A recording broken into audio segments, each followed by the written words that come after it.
Good morning. Let's take a deep breath and pat yourselves on the back because we are right here, right now, for a reason. Welcome to the On Purpose podcast, where we're here to empower ourselves and others to live lives with more passion and purpose. How are we doing this morning, Jared? I'm a little underdressed again, Ollie. This is 2 times in a row you showed up in a suit, so I got to start figuring out your rhythm here. You're looking good, my friend. I appreciate that intro, and it always gets me excited to help some other people find purpose. So what do we got? What do we got today, Ollie? What do you think we're at?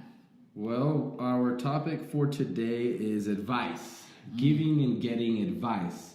Just a reminder, the main differentiator for our podcast is the homework. So if you haven't gotten last week's homework in, which was identifying what you're doing on a weekly basis for your time, mind, and happiness, make sure to get that in at onpurpose.official@gmail.com.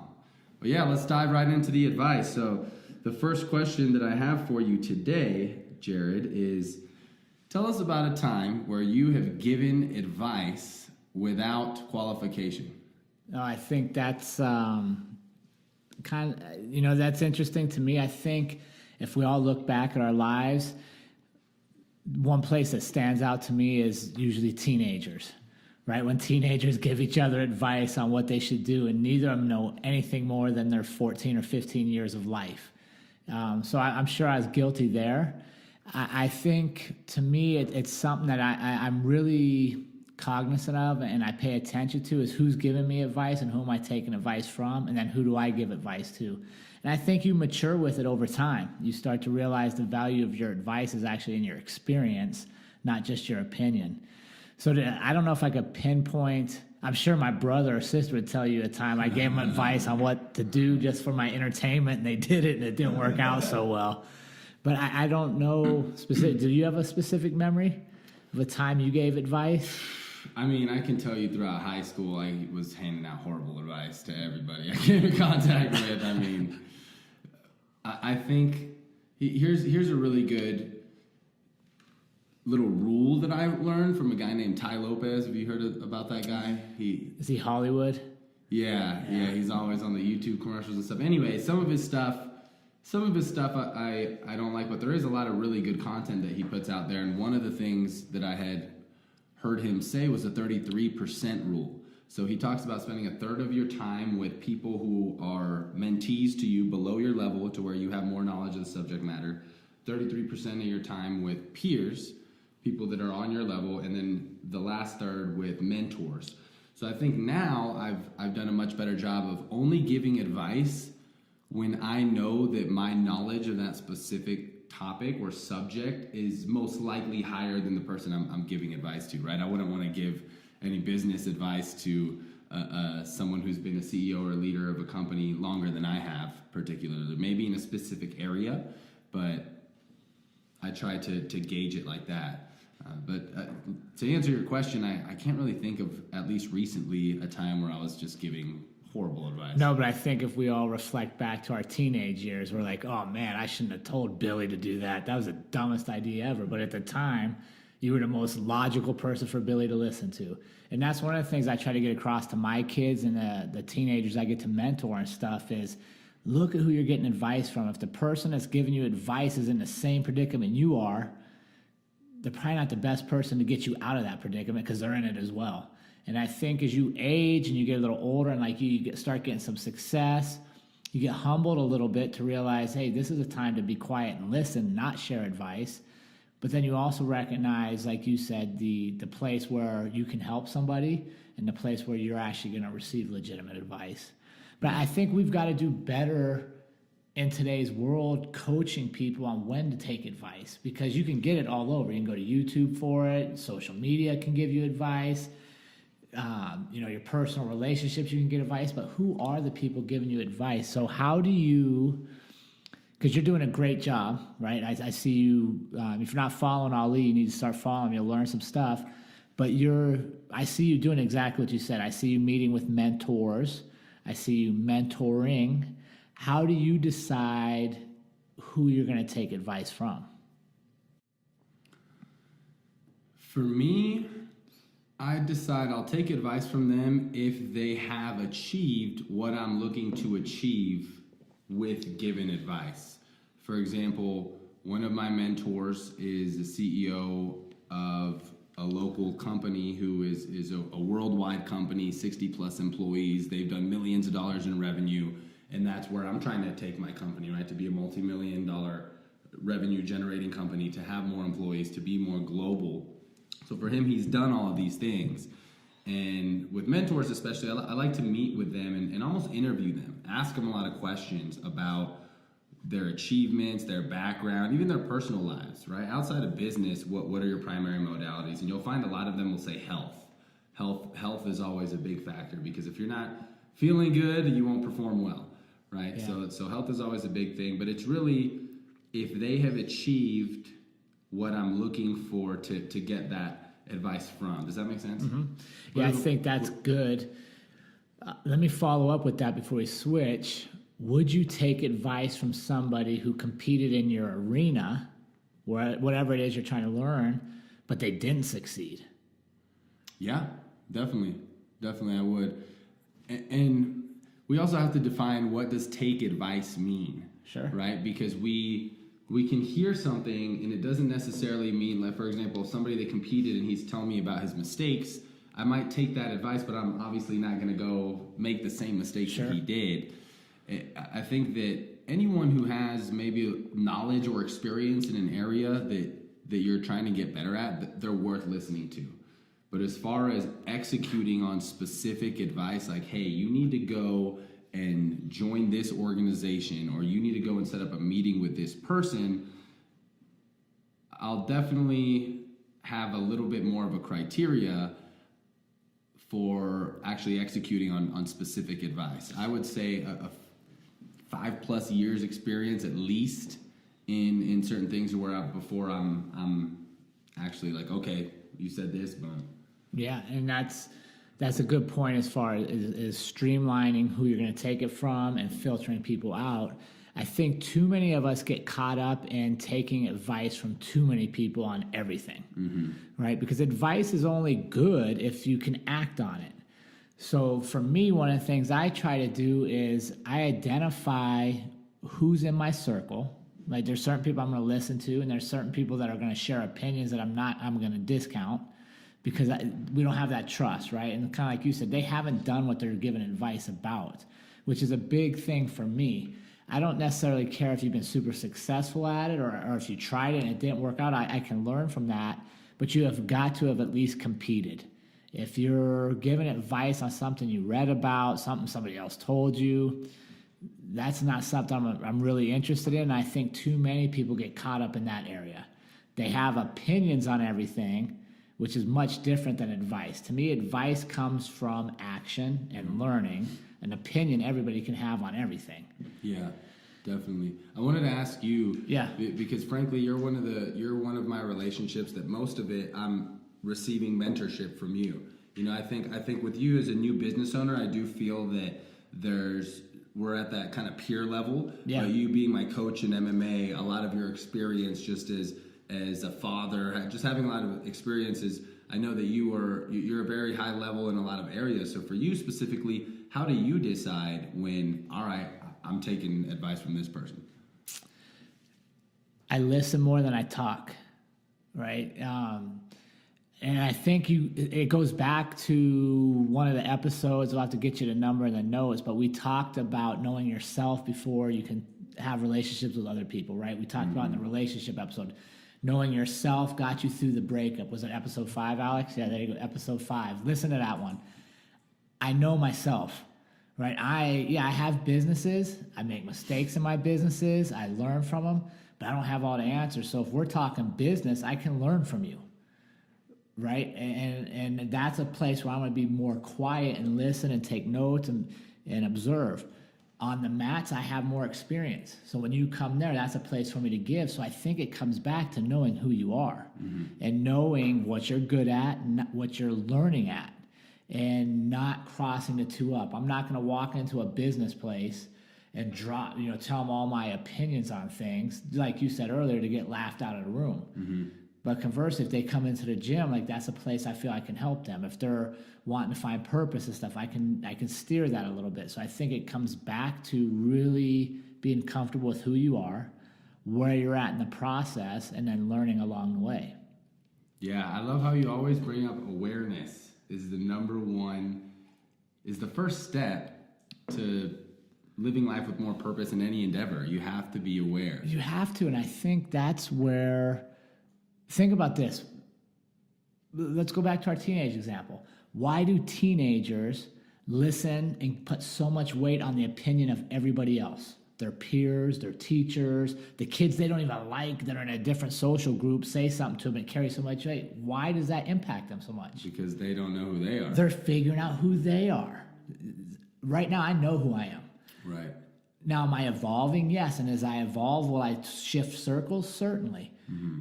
But knowing who I am allows me to put myself in positions to learn and to lead. Right. And knowing which circle I'm in at the time.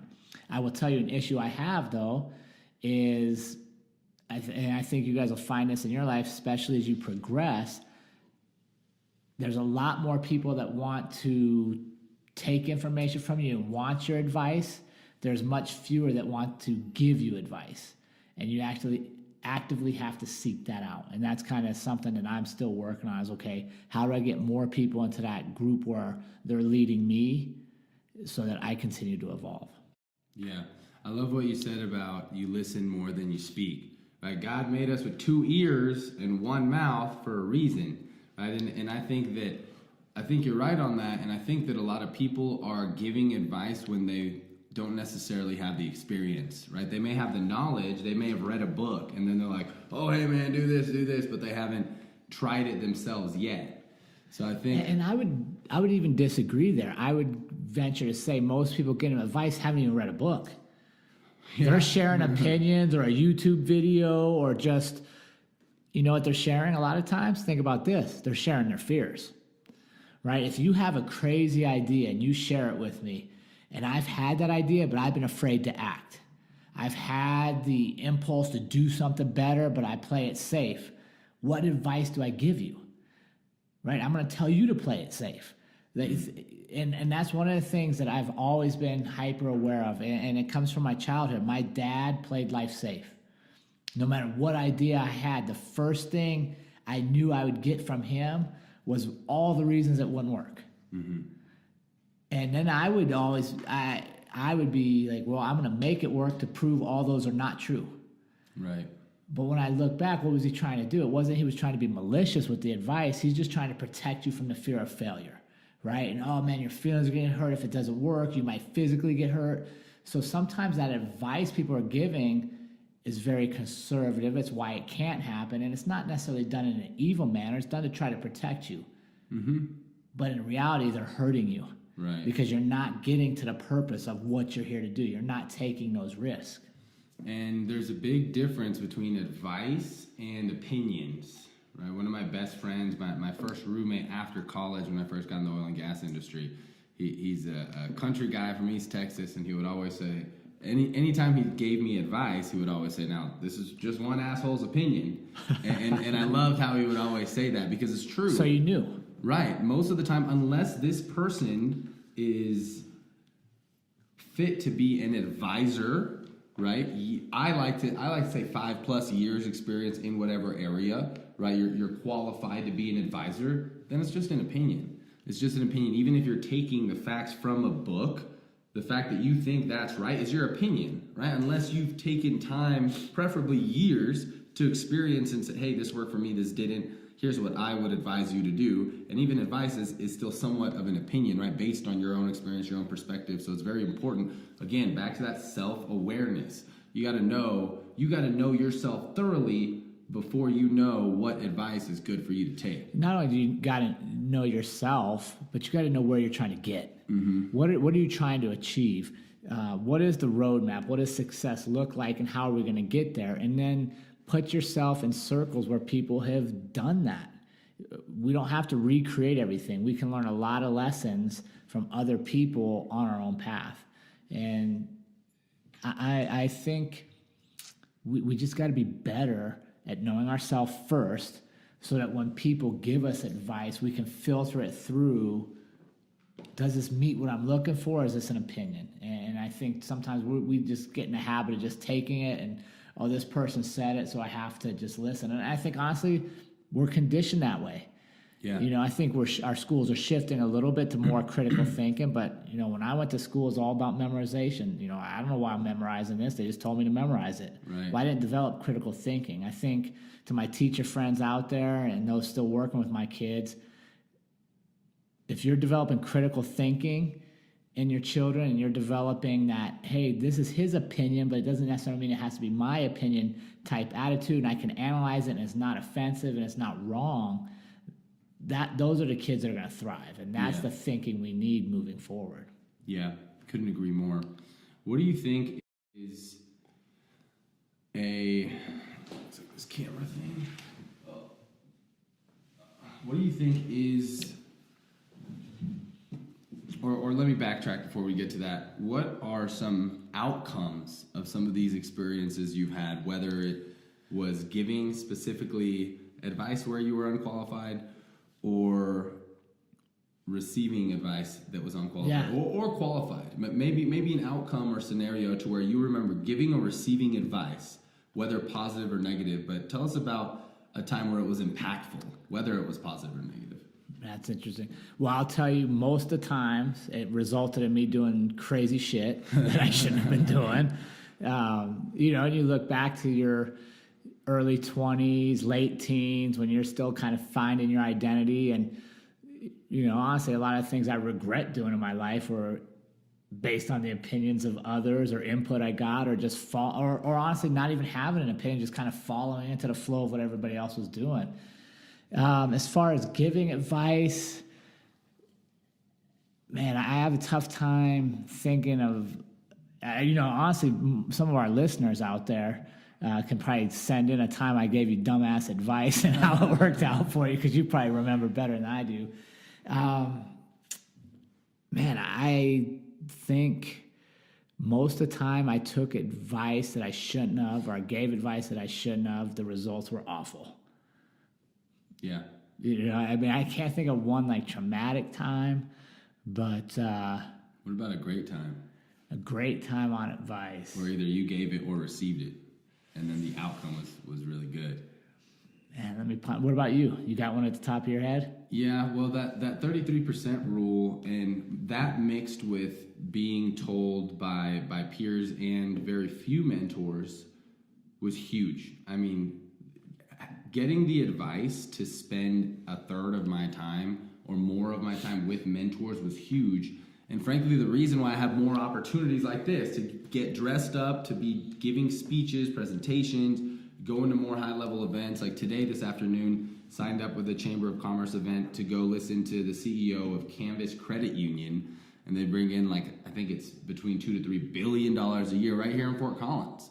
And that has been the result of, who sent that to me? A mentor, right? Someone who's on a higher level. So that has been probably the most fantastic advice or outcome that I've received from listening to advice, because I used to have this as a wrestler, single sport, put the team on my back, I can do it all myself, right? As a very young business owner, started my business when I was 24 years old. I had just turned 24.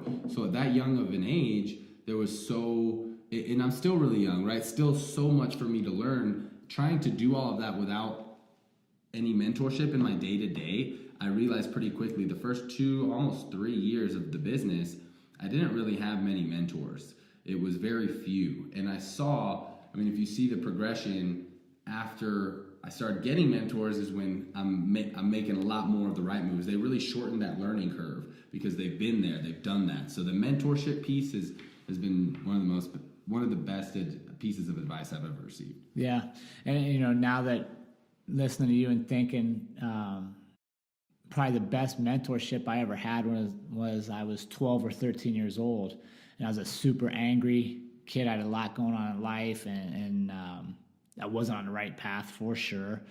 I was getting in a lot of trouble, and a guy named Bruce, who volunteered at our youth center, took me under his wing with no benefit to him. And, you know, I look back, and his just being there and the advice he gave definitely put me on a new course in my life. So I would say that's the best time I ever listened, is like when I was 12 or 13. And that's something I've talked about that before on other formats. And that really set my life on a whole new course. Not only did I learn from him and I get back on the path that I was supposed to be on, but it also gave me perspective as an adult that I need to repay him for what he did for me by being involved in other people's life with no expectation of benefit to me. And that's probably the best advice I ever got. And it wasn't really sit down and here's your advice. It was more mentoring through example and being there. Can you say that piece of advice again? Because I think that's really good, and I want to listen. Mentoring by example. Yeah, he was just there. You know, he had a van full of angry little 12 and 13-year-old boys that were destined for failure in life, and instead of pulling back and watching us fail, he invested his time with us, knowing it would not benefit him in any way. Mm-hmm. That's the piece I was looking for. I think that piece of advice of giving without expecting anything in return. I think that is extremely powerful. And from a selfish standpoint, for those of you that are like, what? You know, why would I ever do that? I need to gain something out of it. Look at it this way, to where when you do that and you can put yourself in that mindset of giving without expecting anything in return, it comes back tenfold. And I'm speaking from experience to where I've barely gotten there recently. How can I add value to you? That's what I say to everybody that I come in contact with. How can I help you? What can I do to give you value? Because it's the law of reciprocation, right? Again, from a selfish standpoint, if you're looking out for yourself, if you have that mindset of giving without expecting anything in return, you are looking out for yourself. You will get something in return, but getting in that mindset is extremely important. So thanks. Yeah, so that was interesting. Yeah, and that, you know, at some point we'll talk more about that story because it's a pretty cool story. But I think that kind of goes back to that selfless or selfish. There's times to be both in life, but you're absolutely right. The more you give, the more you're going to get in this world. Mm-hmm. And it fulfills you, right? Like you're not going to get necessarily tangible things all the time, but you're going to get that purpose, that deeper meaning of, man, I helped somebody with their life. And think about the weight that has when somebody comes to you and says, hey, because of you, I did this, or I didn't do that. Mm. And that's pretty impactful. And that, you know, to me, I think as a world, if we start to care more about the people we're around and less about the things we can get, we're in a better place. And then there's plenty for everybody. You know, this idea, especially, you know, you and I have talked about this business-wise, that there's only a limited number of resources and I got to get it all to myself. And there's plenty of success for everybody. You just got to get out there and get after it and want it, and then be willing to work hard for it. Yeah, so much success out there. We live in an abundant world, and everyone doesn't want the same things. No. You know, so there's plenty to go around for everyone. Jared, what would you say you use, especially for our listeners now, as a qualifier, right? When do you know I'm qualified to give advice here? And when do you know this person's qualified to give me advice here? Yeah, first one, when do I give advice, is similar to what you said earlier. If they're trying to get a place I've already been, you know, if they're trying to get into police work, they're trying to make a difference in their community, they're trying to figure out how to transition from one career to another. Like, I've been there, I can do that. If they're interested in fighting, I've done that. So then I'm qualified, right? And I think, you know, inside, like at least I do, if I'm speaking, I'm like, whoa, I'm out of my league here. I need to stop. Or if like, hey, this is something I've done. Here's kind of what worked for me. Here's what didn't work for me. And I guess that's how I like to give advice, is not absolutes, but more, hey, I tried this and had good results, or I tried that and it didn't work out so much, so I'd maybe tweak this, but I give it to them in an open format so they can take it, assimilate it, and put it to their product. So that's when I give advice. Getting advice, my wife is always on me about this. She says I'm way too judgmental. It might just be the way I am. But if somebody's never done what they're talking about, I'll be honest, I'm not going to listen. Mm-hmm. And the example I have is when we first moved here, we were looking for a new doctor for our kids.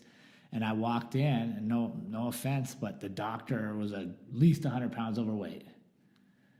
not interested. like I was like, hey, this isn't going to work for us. Turned around, walked out, and my wife's like, why did we do that? And I was like, how can he be invested in my physical health if he's not invested in his physical health? And what kind of opinions would he be giving me?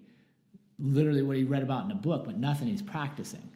So to me, I really look for who are the practitioners, and that's who I want to learn from. Yeah, so I'd like to challenge your point. What would you say about, I see some MMA and even some bodybuilding coaches who apparently are these great coaches, and they look out of shape. And I agree with you, but what would you say about some of those who have maybe built a good reputation in the past and then I guess have let themselves go but are still giving advice on something that they used to have experience in but may not look the part? Yeah, I think they competed, right? They have at least experience there. Now, I'm not saying you're always going to be in peak physical fitness, right? I mean, we all have ups and downs. But you would be able to look at them and see the athlete, right? Maybe they're 30 pounds heavier than they were when they competed. Maybe they enjoy food more now because they cut weight a bunch when they're younger. Like, I'm good with that, but the knowledge of the competition is there. Right. On the flip side, if you're my age or younger than me and you're way out of shape, no excuse. Don't come tell me about my fitness. Yeah. Right? Don't tell me I need to eat less protein because my kidneys can only digest so much protein. You know what I mean? Like, don't come at me with your nutrition when I'm looking at you and you're not practicing it. Yeah, I agree, and I appreciate that you, Coach Ryan, Coach Steve, Charles MMA, everybody's still about it, no matter what your age is, right? You're in there fighting with us, training, so that's definitely something that goes a long way for me, and I'm very similar in the fact I would like to, and I think I spoke about it in a previous podcast, be a little bit more on your end of the spectrum in terms of, I'm walking out. I don't think I'd ever walk out on a doctor like that if he was overweight. But I would like to have a little bit more of that strict filter for what I'm taking in, because I think you're absolutely right. Why settle, right? Why not try and get advice from the best source that you possibly can? And that's something I've developed over time, and I think most of us will, is the realization that my time is truly the most important commodity I have. And if I know right from the beginning it's not going to work or I'm not interested, I've gotten better at not spending my time there because I don't get it back. And especially, talking with you and learning from you, Ali, is if I'm supposed to be working on my business and I spend time over here not working on my business, the business doesn't move forward, right? The same thing applies to your life.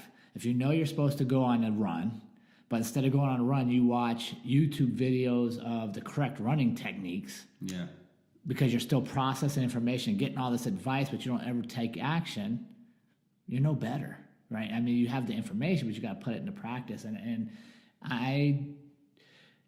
a lot of my life and the changes I've made is I just don't want to have regrets at the end of my days. And wasting time is regretful to me. Yeah. It's literally a regret. Think of listeners, how many of you guys have gone to bed at night and you have trouble going to sleep because you know you didn't get the most out of that day?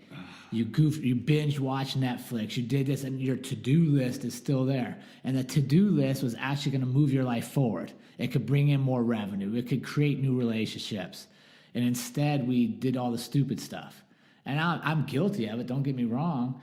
But those nights that I can't sleep because I didn't do what I was supposed to do, then that's heavy on me. And I don't want that. I want to sleep peacefully every night. And I always ask my wife in the morning, how'd you sleep? And she's always like, oh, kind of good. Because she thinks all the time. She's like, how about you? I was like, man, if sleeping was an Olympic sport, I'm a gold medalist. Because I go to bed at this time and I get up at that time. Nice. And I try to exhaust myself during the day doing what I'm supposed to do. Fantastic advice from experience. Yeah, I think, but you do the same thing, man. And Alex said, everybody's coming on purpose with us is not here by accident, right? And that means we're all going to move forward as a big collective community. So let's get going. Let's self-assess, figure out where we're at. Let's start looking at all the other relationships we have, the information we're processing, where we've been, and then set out a new roadmap for where we're going to go. And let's be selective on who's going to advise us on how to get there. And more importantly, who's going to try to talk us out of not doing it. Exactly. And it starts with that circle of five, right? Go back and listen to that podcast. Who's around you? Because that's where the advice is coming from. Who's on your social media feed? What are you income media consumption? Go back to that podcast. So all of this is cohesive. I feel Yes. like all these topics that we talk about, to where you improve that, guess what? You're going to improve the caliber of advice that you're consuming. Right. And I think I hope the listeners find it to be real, because there's a lot of bullshit out there, right? A lot of self-help gurus and gimmicks that you stand in the mirror and you tell yourself you're good enough, I'm great enough, and daggone it, people like me. And the reality is they don't. Yep. And if you don't change what you're doing, talking to yourself better isn't going to help. Now, don't get me wrong. I love positive thinking. I love that positive voice. But it only works if it feeds action.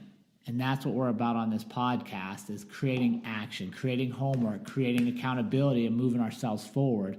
Because too many people have been standing there practicing being good, telling themselves they're good, telling themselves they're going to change, but not actually doing it. We're about doing it. More action, less planning. Just execute. It's never going to be the perfect time, the perfect weather, the perfect day. No, just execute. So with that, why don't we jump into the homework piece? Yeah, let's go. I want the listeners to take inventory, and you're going to hear that term a lot, right? We're going to say take inventory on a lot of things, because I think that's really what you're doing, right? You're going into that closet of memories, that closet of experiences that we don't necessarily look at a lot. And I want you to look on the shelves and find out, oh, here's where I gave advice and I was unqualified. Or here's where I took advice and I was unqualified. So I want us to do that. Like, let's look in and see what are some times we gave advice that we shouldn't have, or we weren't qualified. And where, more importantly to me, where are those times that we were listening to advice from people that weren't qualified to get it, give it to us? And then what were the results of those? Quick side note, Jared. Why do you think that we focus on the homework for this one and for other ones is taking inventory of the times where it was bad advice as opposed to good? Well, I think you learn more from failures, right? If you're super successful, do it again. Yeah. Right? Like, just replicate success. But most of us wouldn't be here if everything worked perfectly. Yep. And the real world is just not going to work perfectly. Murphy's Law is not going to work perfectly. Mother Nature's not going to work perfectly. Like, there's always going to be a wrench in your system. The true life you're meant to live comes from how do you handle failures? Yep. How do you bounce back when things doesn't go right or don't go right? Yep. Because everybody does well if they're successful, but where does society split? Right in the middle, when adversity hits, and one group moves forward and learns, the other group stays here. They stay behind it and they become a victim of it, right? Oh, I would have been this if only that would have happened. Well, guess what? That can happen, but you got to change. Yep, I knew he was going to say that too, because he always says that in the gym, and it's so important to look at the losses, to look at the mistakes. So to recap the homework that Jared just mentioned, step one, think of 2 to 3 scenarios where you have given advice without qualification. Step two, think of 2 to 3 scenarios where you have listened to advice from someone and who was not qualified. And then the last step is write out 2 to 3 sentences about what the results were in each scenario and email it to us. That's holding you accountable. Even if it's not featured, email it to us, because that extra step that you take, then it becomes real, right? You're putting it out into the world when you send that email to onpurpose.official@gmail.com. So just like Jared said, it's about taking that action. You can get all the knowledge in the world, but if you're not going out there, if you're not doing the homework, if you're not talking to that person, if you're not taking action, it is worthless. Truth. Right? You can process information all day, but you're not going to learn until you get out there and you act. And a lot of times you're going to learn when you come up short. Those are going to be the best teachers in life.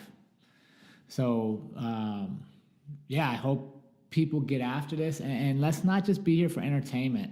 I know Ali's sharp dress and his opening's fantastic. I love it. But that's just to get you in the door to becoming who you want to be. And it's self-assessment, being aware of where we're headed. And then being accountable to the team here. You know, when you share that homework, we may not always share it on the actual podcast, but we'll follow up with you. We'll give you some input, some advice, but it means you're taking action. And that's what we're after. So I appreciate you guys being here again today. Remember, team, life is too short for us to live any other way than on purpose. So we will see you all next week as we dive deeper into creating a life we want to live. Amen.